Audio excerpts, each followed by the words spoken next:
The women's college basketball season ended a week ago, but women's basketball never stops. The WNBA Draft goes down on Monday in NYC. Khristina Williams of Girls Talk Sports TV will be at the draft, but she joins me now for a WNBA Draft preview.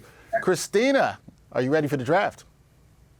I'm super excited about the draft. It's always good to see, some of the players that I covered in college be drafted into the WNBA and continue their journey in the sport of basketball. Yeah, it's a special night for those ladies getting to the W. And Khristina, from all accounts, Aliyah Boston appears to be a lock to be selected by the Fever with the #1 pick. What makes her so special and a franchise player that many believe that she can be at the next level?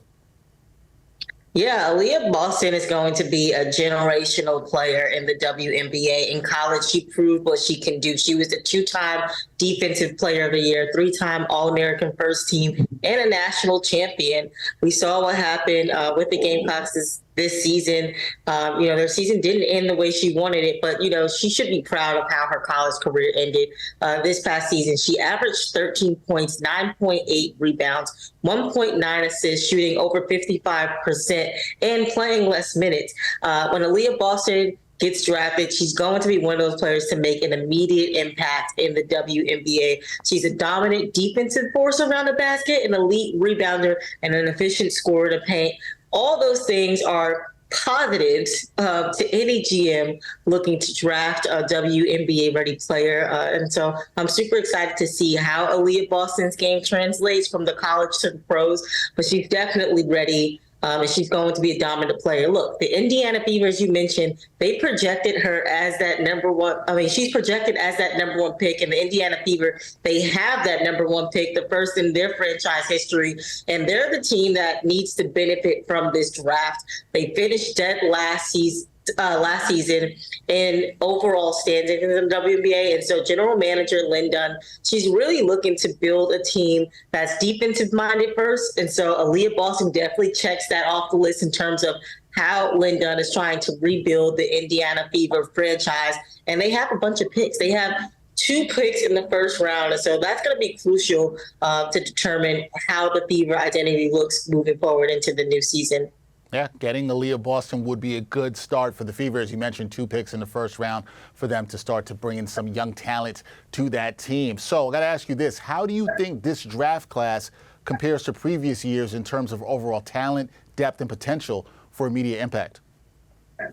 Yeah, so this draft class, interestingly enough, is not a post-heavy draft class, but it is filled with players who can score. So GMs are looking for players who can score points and shoot efficiently. I think that this draft class has that. They have a bunch of good talent in those areas. But also, we see the impact that the COVID-19 eligibility waiver has had on this draft class. In the last few days alone, we've seen top prospects rescind their invitation to be considered for the 2023 draft. And we see them now going back to college for that extra year. And so it's really difficult when you have to make such a huge decision. But this draft we're seeing it play out right before our eyes. And I think for the most part, this COVID-19 eligibility waiver is going to be impacting the draft through 2025. And so, it's going to be hard for some GMs to make decisions because at first they didn't really know who would be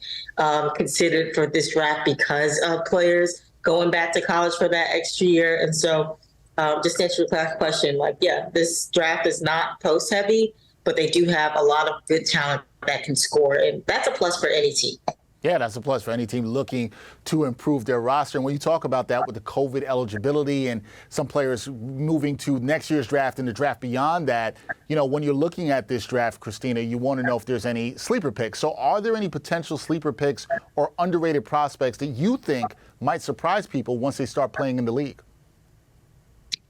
Well, my sleeper pick is going to be Zia Cook out of South Carolina, and here's why. She definitely developed over the course of her 4 years at South Carolina, but when you look at that last game that she played against Iowa, she stepped up in a really big moment for the South Carolina Gamecocks. And then last season, she averaged 15.4 points, shooting over 40%, averaging 2.1 rebounds along with 1.9 assists. She's an NCAA champion. She's a two-time Ann Myers Award winner, and she's a two-time gold medalist as well. And so I could see her going from the mid first, because she was projected to go in the second round, but now I think that she upped her draft stock through her Final Four play. So now I can see her getting picked in the mid first round, even at 10.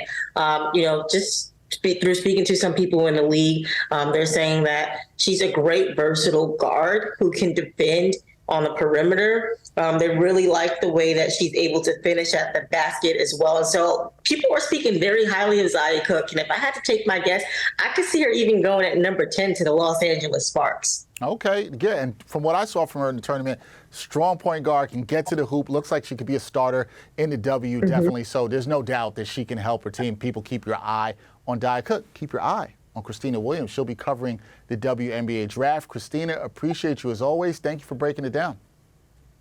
Thanks for having me.